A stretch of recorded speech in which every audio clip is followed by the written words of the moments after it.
Coming up, do you want to know more about Druw Jones? What kind of player he is? What kind of person he is? Well, we got his coach from high school, Michael Mann, on today's pod, breaking it all down for you next. You are Locked On Diamondbacks, your daily Arizona Diamondbacks podcast, part of the Locked On Podcast Network, your team every day.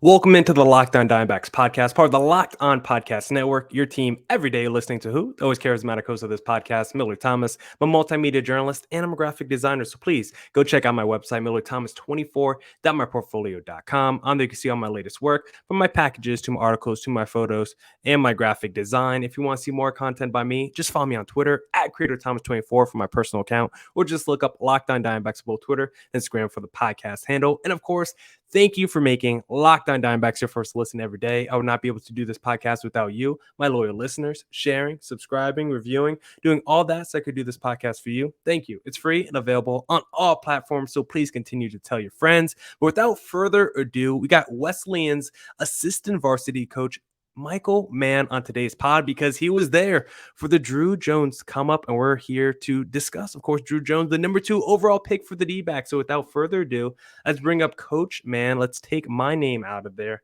Coach, how you doing today, sir? Good, Miller. How are you doing today? Oh, man, us D-backs fans, we're doing great. We got the number 1 player in the draft at number 2. Us D-backs fans are feeling ecstatic because, you look at all those lists going to the draft. Druw Jones, of course, number 1. And Jackson Holliday was a great pick too. But seeing Druw Jones fall to number 2, I mean, that was a great moment for us D-backs fans. Like, were you guys at Wesleyan? Were you guys just already locked into number 1? Was it a surprise for you guys that he went number 2? Well, if you fast forward, there was so much chatter at the beginning of the season as far as consensus, this, that, where did he fall? And throughout the whole season, I mean, he just put up the stats, both tangibles and intangibles all season long that made him the, consensus number 1. As far as, the Wesleyan baseball staff is concerned, we assumed that was going to be a no-brainer. And the fact that he fell to number 2 is great for you guys. I think you got the best player in the draft, hands down. But we're a little biased here in the Wesleyan community. No, yeah, I'm sure you're a little biased, but I think it's okay because every list is agreeing with you. That's So I right. don't even think you have to be biased there. But speaking of intangibles, because we're also going to be talking about what kind of player Druw Jones is at the plate, but off the field, like, what can D-backs fans expect from him? Because there's going to be a lot of pods, a lot of articles written about, the type of prospect he is, but what kind of person is Druw Jones? What kind of person should D-backs fans expecting when he walks in the locker room? Well, I've got a plethora of stories that I could share about Druw. I've actually known Druw since kindergarten. Wow. He has been what's called an evergreen at Wesleyan, where you go kindergarten through 12th grade. And I had him in STEM technology classes for his first 4 or 5 years of school. I got to coach him in 8th grade basketball and see him on another sporting event, and then the 4 years in high school baseball. And it's just been a treat to watch him. But to get to the type of person that Druw is, he's just got such a solid family foundation. Nicole and Andrew and his whole family, one of the sweetest families that we could ask for at our school.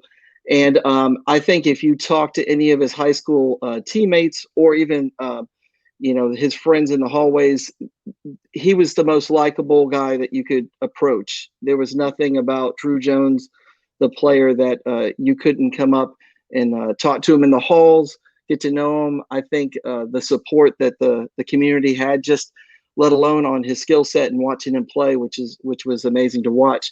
He was just such an interactive person. Even the lower school, younger elementary kids would come out to a game and they would just be flooded and waiting for that game to be done so they could run out there and get his autograph. So just a great community guy. We couldn't ask for a better ambassador for Wesleyan.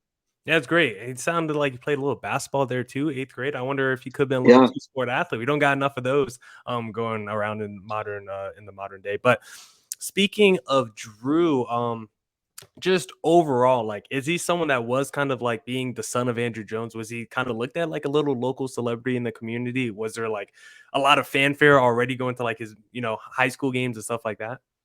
Yeah, I think in the junior and senior season, the more scouts that we saw in each practice and each game, they just started to kind of line up along the rows there, and you could just tell there was quite a buzz, and rightly so. I mean, he earned every bit of that recognition, both with his play on and off the field. But to go back to some of the things that I think that really make up Druw is if you watch any of his pictures or Instagram account or any of the videos and things, he is constantly smiling. That's why he's got the nickname Smiley. That is a family given nickname from a long time ago. He's been smiling since the first day. If you look at any childhood pictures of him at the draft party, they had a whole host of pictures out, and it was just fun to see that smile hasn't changed since back when he's just first started. That's good because, sometimes we lose like the child innocence when it comes to baseball and just having fun in the spirit of the game. I feel like Yeah, sometimes people try to take the spirit of the game away and, you don't let the kids have fun as they say sometimes, but hopefully yeah, Drew's able to still have fun as he progresses in Major League Baseball, matures, because I just want to know, like, being the son of a former all-time great in Druw sure. Jones, could you tell there was a difference in the way Druw Jones handled himself compared to the other players in terms of his maturity or preparedness, or was he just like any of the other guys and he just kind of fit right in?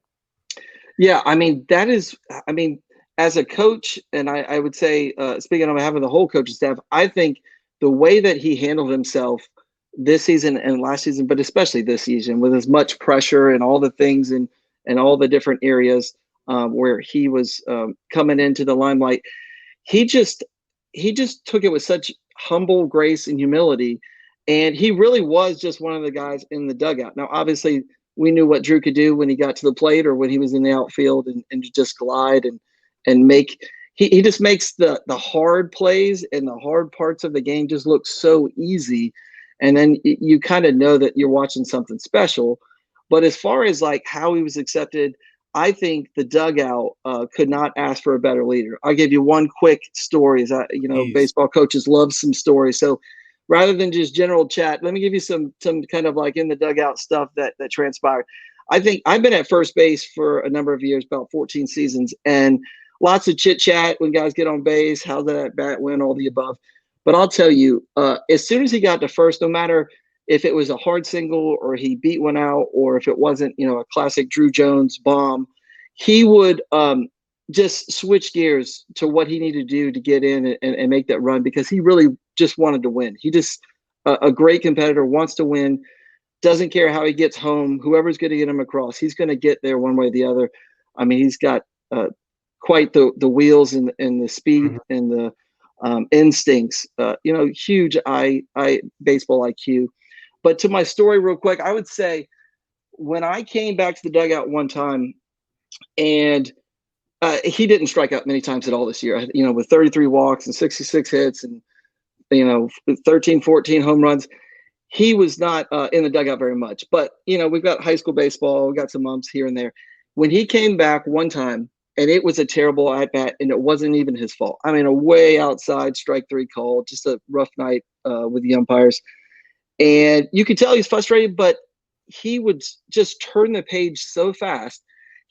I'm watching him with his back turned to there, take his equipment off, put his gloves on, and while he's doing it, he's not even facing the field. He's already encouraging his next guy behind him, Bryce Hubbard, and he is just like, "Come on, Bryce, here we go, babe."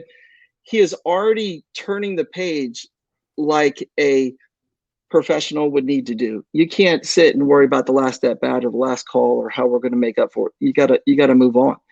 And that kind of maturity, you don't see as a coach very often. Typically, it's a lot of terrible pitches. Oh, the umpire. He wasn't blaming anyone. He was just ready to turn the page, make the next play, and do what he needed to do. And I just love seeing that as a coach. You love that he's already encouraged the guy behind him. Let's get on. Let's get some runs. Let's win a ball game.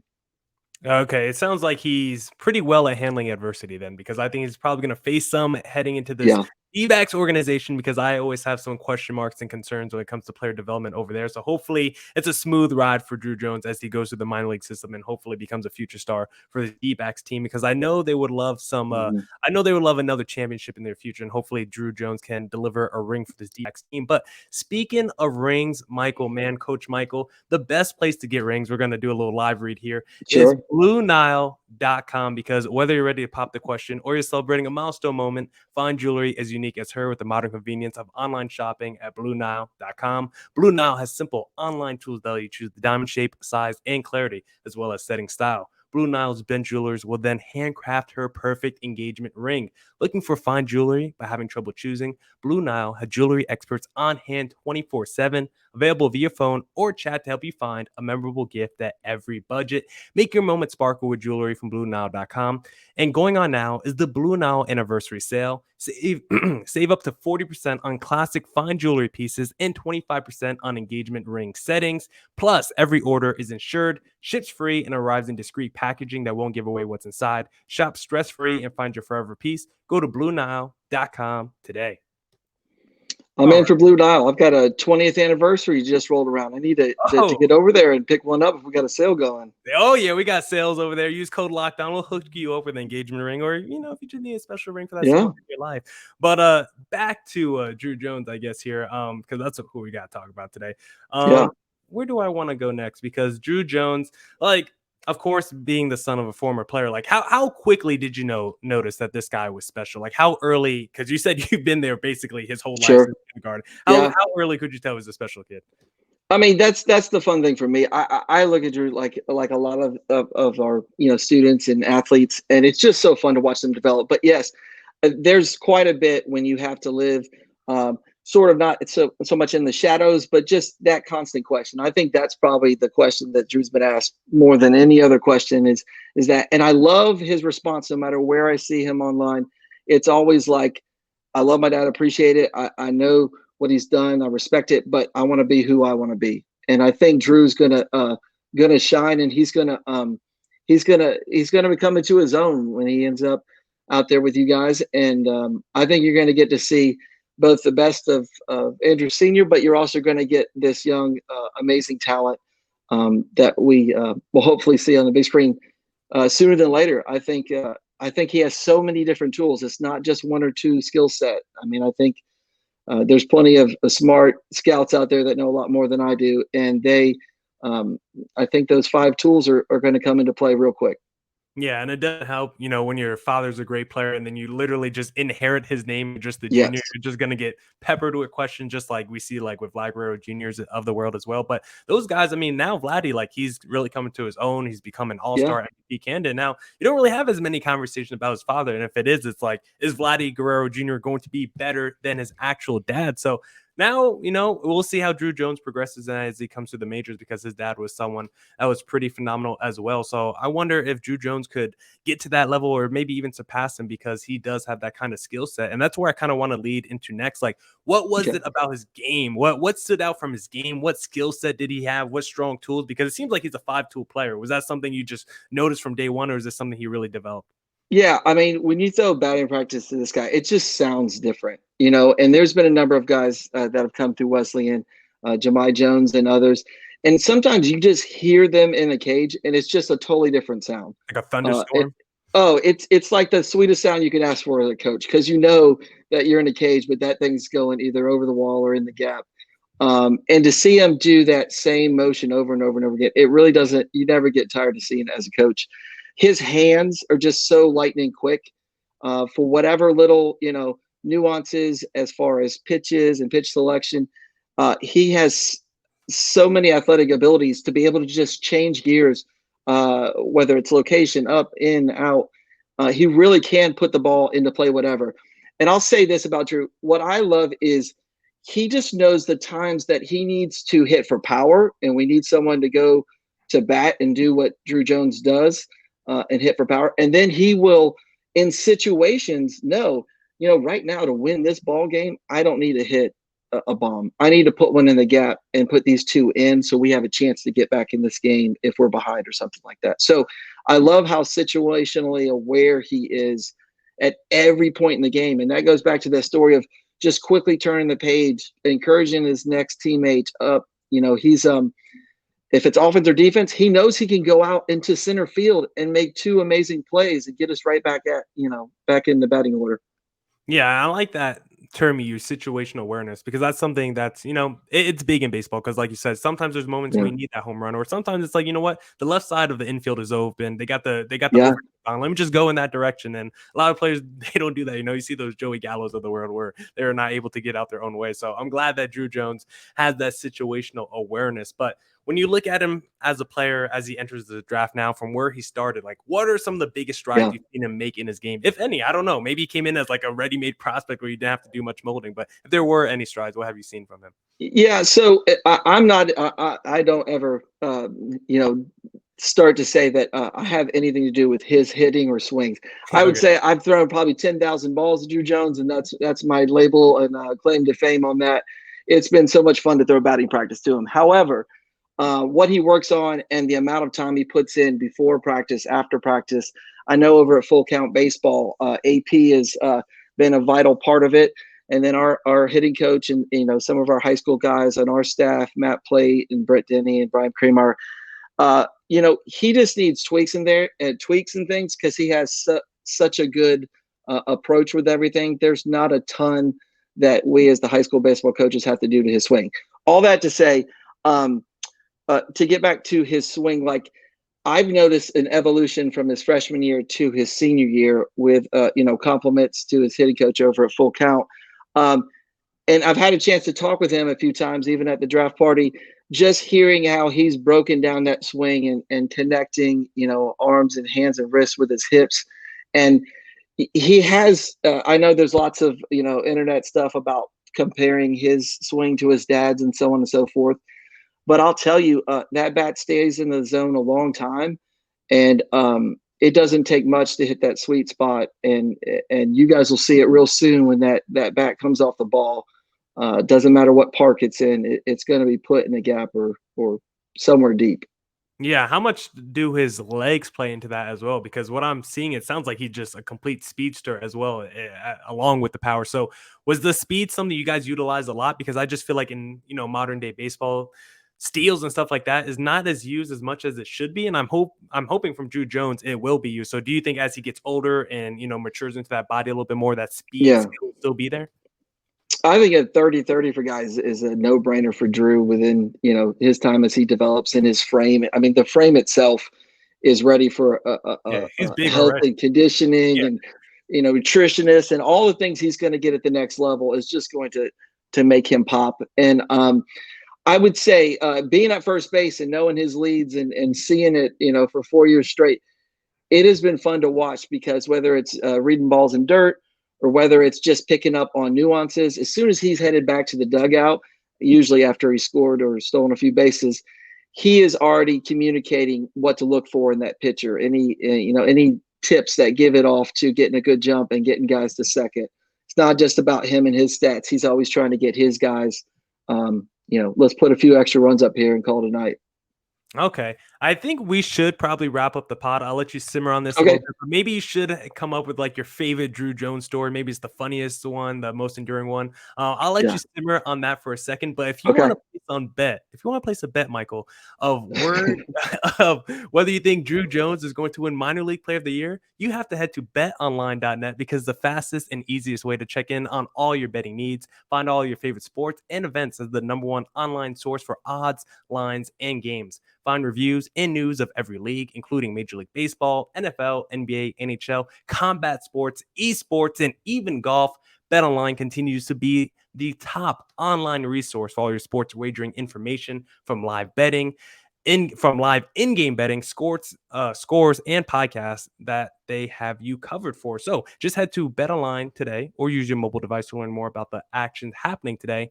BetOnline, where the game starts. And which NFL stars move the betting line the most? Starting July 18th, Locked On gives you the 50 most valuable players in the NFL from the odds makers at BetOnline. Available July 18th on Locked On NFL, wherever you get your podcasts, and on YouTube.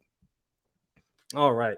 let's get back into this pod. That was a little bit of a botch of a bet online Hey, ad if there. you need to run it again, it's no problem. I work in technology, so I'm always doing re-edits. Yeah, I'll probably have to re-record that one after the pod. That's It's okay. okay. It's no big deal. But let's see. I got a couple more questions for you, Coach Michael, before we wrap up today. But Yeah. when you look at Druw, I mean, of course, he's probably going to get comparisons to his father a lot. But is there any other major league players you see in his game outside of his father that you could project, or is he a true like one of one type of player? Well, I'll kind of pivot one little area for you. So he has been best buds since kindergarten through 12th grade with his buddy Cooper Blauser. And his dad, Jeff Blauser, is Atlanta Braves kind of legend around here and played a number of seasons over here. And he's kind of been an advisor to us for a number of years. But having somebody to bounce off and have that major league dad presence has been, a blessing for us at Wesleyan. But it's also, I think, helped relieve a little bit. I know Coop was at the draft party supporting his buddy Druw all the way.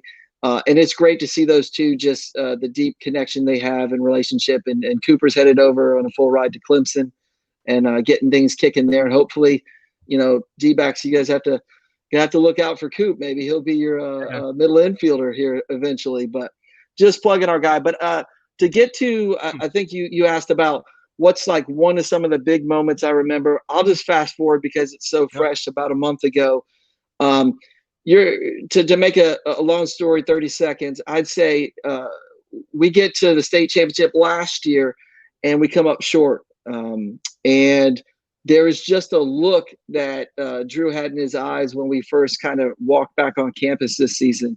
And it was a mission that nothing else was going to stop. And we're going to put it all out there and see where the chips fall. And I think he poured every ounce into it.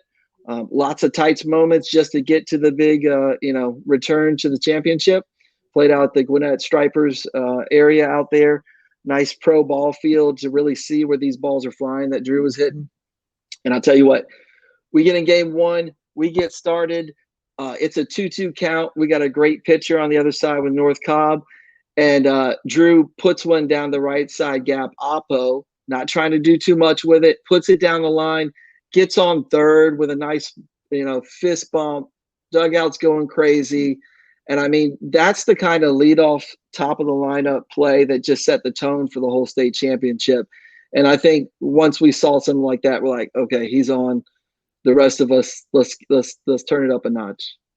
Yeah, is that how you project Druw on the major league level? Like, do you see him as like a number one, maybe a leadoff guy, number two, or do you think he's going to be that cleanup hitter that's getting you the 30-30, as you said, and playing incredible defense as well? Well, you know how you notice a lot of times how they come in with that skinny frame? It's usually tall, great hands, quick, super athletic, and you see all these huge potential, lights going on everywhere. Well, I think with his speed and all his athleticism, he's going to get on base so much. I mean, I have all my stats here with you, but to save you time, the guy's on base, 3 out of 4 times. And if you get guys on 3 or 4 times a night and you've got a on base percentage of 1.7 something, and I know it's high school baseball, but I mean, if I get a guy on almost every at bat, yeah, he's going to score with those wheels, especially if you got 2 or 3 guys that can get him over and get him in.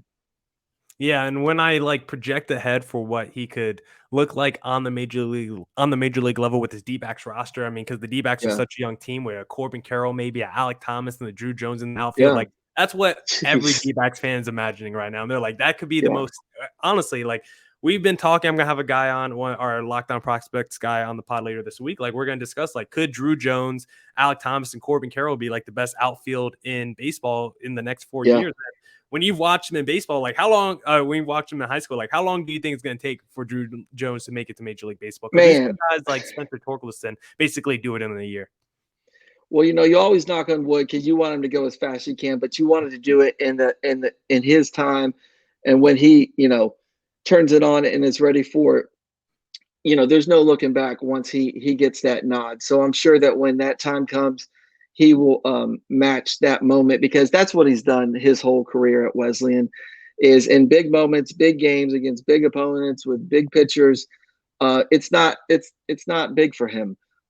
He has a way of just calming himself and doing what needs to do with that approach for that at bat. But I would say, as far as predictions, I'm not very good at those. But what I'd say is this: when you can, and this is every luxury that not every high school coach gets, when you can put Druw Jones in center field and a ball is hit and there's nobody in sight, and within 2 or 3 seconds, there's a guy gliding in, sliding in every direction known to man, and just gets you hard outs that would typically put a team up by 2 or 3 runs.